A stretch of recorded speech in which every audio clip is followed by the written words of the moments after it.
जैसे ही कोई इसका नाम लेता है, हम सबके सामने किसी ना किसी का चेहरा आ जाता है।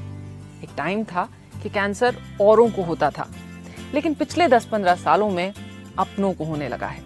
लेकिन ट्रीटमेंट का खर्च अब भी बहुत लोगों की पहुंच के बाहर है। हम सब उन केसेस के बारे में जानते हैं, अक्सर सुनते हैं, जहां लोगों ने अपने इन्वेस्टमेंट्स, अपने एसेट्स, यहाँ तक कि अपने घर तक बेच दिए to save a loved one.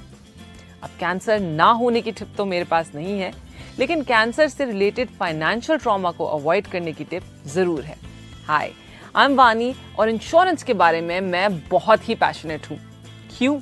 क्योंकि ये एक ऐसा एरिया है जो जितना इम्पोर्टेंट है उतना ही मिसअंडरस्टूड भी है। LIC और मैं इस वेब सीरीज के माध्यम से इंश्योरेंस के बारे में कुछ कंफ्यूजन्स दूर करना चाहते हैं। शुरू करें? तो आज की हमारी टिप है कैंसर सर्वाइवल पे, फाइनेंशियली ऑफ कोर्स।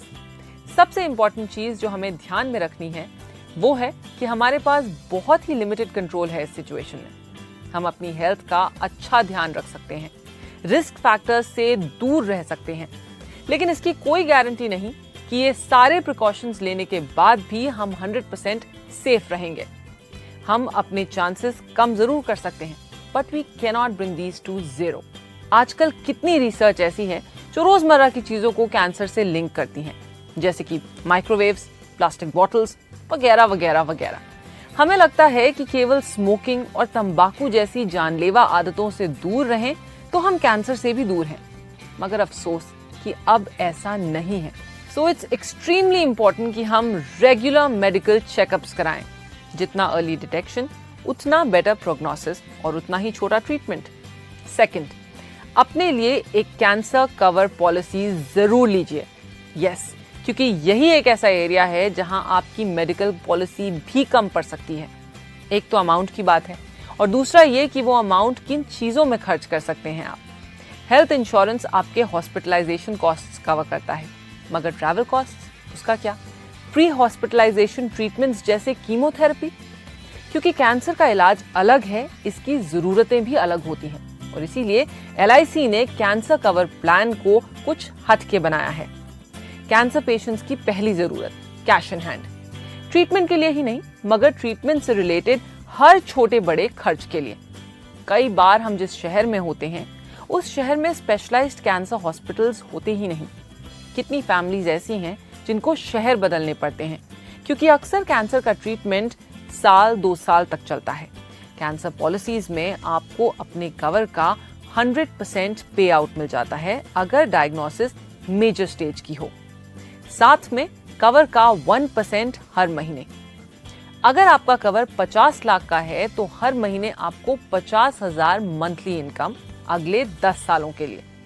कैंसर के साथ लड़ने के लिए पूरी स्ट्रेंथ चाहिए होती है, और इस समय नौकरी या बिजनेस होल्ड पे जाता ही है। तो ये जो एक्स्ट्रा मंथली इनकम आ रही है वो आपके स्ट्रेस को मैनेज करने में बहुत काम आती है।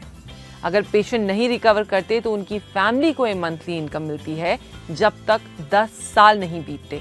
अगर कैंसर माइनर स्टेज का है तो आपको अपने कवर का 25% पे आउट मिल जाता है।